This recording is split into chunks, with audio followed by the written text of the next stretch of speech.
আসসালামু আলাইকুম। সম্মানিত ভিউয়ার্স ভাইরা, দেশ এবং প্রবাসের বন্ধুরা, আসসালামু আলাইকুম রহমতুল্লাহ।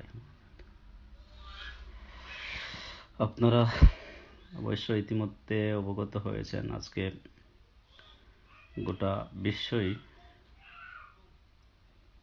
থমকে গেছে করোনা ভাইরাসের যে গজব, সেটার জন্য আলহামদুলিল্লাহ আল্লাহ সুবহানাহু ওয়া তাআলার মেহেরবানিতে আমরা যারা ফ্রান্সে আছি সবাই ভালো আছি।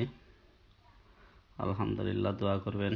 অনেকে ফোন দিতেছেন যে কেমন আছেন। আলহামদুলিল্লাহ আমরা ভালো আছি। আমরা আমাদের গ্রাম বাগলা বাদে বাসা হাগাই লামকুনা এবং বাদে বাসা সহ আমরা কুশিয়ার রিভার বেল্টের অনেক মানুষের সাথেও আমাদের যোগাযোগ হচ্ছে, আমাদের পরিচিত। আলহামদুলিল্লাহ এখন পর্যন্ত সবাই ভালো আছেন। আপনারা সবাই দোয়া করবেন আমাদের জন্য।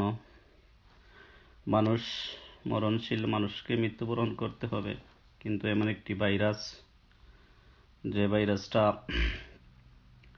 নেনু মিটারের চাইতেও আরও একটা অণুজীব, যেগুলা মাইক্রোস্কোপ দিয়ে দেখা যায়।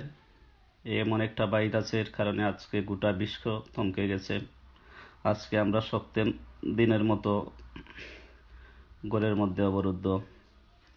আমাদের জন্য বিশেষ করে দোয়া করবেন, আর আমরা সবাই সচেতন হব বিশেষ করে, কারণ ইউরোপে যারা আছি অবশ্যই যে সে দেশের গভর্নমেন্ট যেরকম আইন এবং জনগণ যেভাবে আইনকে ফলো করে, তাতে প্রতিকার করা সম্ভব হয়।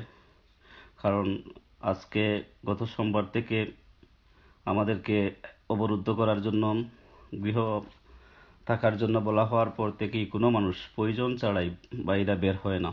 এটা যেহেতু ছোঁয়াচে রোগ এবং যেটা ভাইরাস, আল্লাহ সুবহানাহু ওয়া তাআলা পবিত্র কোরআনে বলছেন যে ওয়ালানাবলুওয়ান্নাকুম বিশাইইম মিনাল খাউফি ওয়াল জুই ওয়া নাকসিম মিনাল আমওয়ালি ওয়াল আনফুসি ওয়াস সামারাত। আল্লাহ তাআলা আমাদেরকে পরীক্ষা করবেন ভয় দিয়ে, এবং আমাদের ধন সম্পদ, সন্তান সন্ততির ক্ষতিগ্রস্তর মাধ্যমে আমরা এর থেকে ধৈর্য ধারণ করব। আর যারা ধৈর্য ধারণ করব, ইনশাআল্লাহ আল্লাহ সুবহানাহু ওয়া তাআলা তাদের জন্য সুসংবাদ দিবেন। আমরা মুমিন যারা আছি, ইনশাআল্লাহ আমরা এই বিপদে অনন্তপক্ষে আতঙ্কিত হব না। আমরা ধৈর্য ধারণ করব। এবং